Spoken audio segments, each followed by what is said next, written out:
Chapitre 20. Rue des Saulniers, les policiers s'étaient attablés moroses.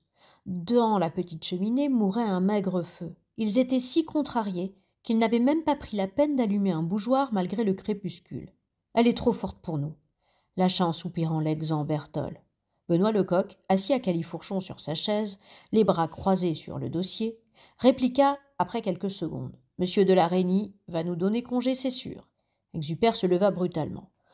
« Comment avez-vous pu les perdre » s'écria-t-il. « Je fais tout pour vous les offrir sur un plateau et vous les perdez. »« On ne les a pas perdus, ricana Berthold. Ce sont elles qui nous ont perdus. Elles sont diaboliques, il y a de la sorcellerie là-dessous, ajouta-t-il, cette fois-ci sans rire. Sinon, comment expliquer qu'elles disparaissent sans laisser de traces? Ce sont des sorcières, je vous dis. L'ancien ronchonna tout bas, marmonnant des mots incompréhensibles.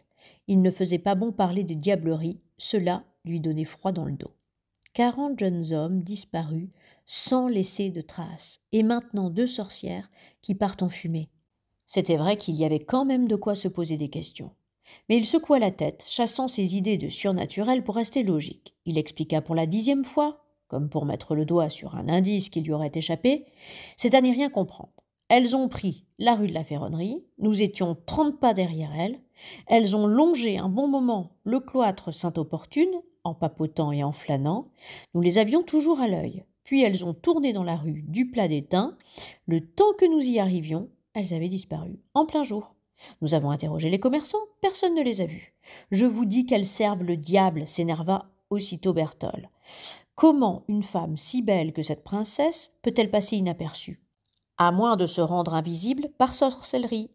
Assez de fadaises, Berthold, le reprit l'ancien. Elles tuent pour l'argent. Il n'y a pas de diablerie là-dessous. Elles connaissent le coin mieux que nous, voilà tout.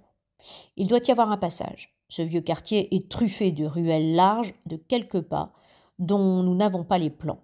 « Qu'allez-vous donner comme excuse à monsieur de la Reynie » demanda Exupère. « Aucune, fit son père en se levant à son tour. Demain, tu seras au rendez-vous, et cette fois, nous les prendrons. »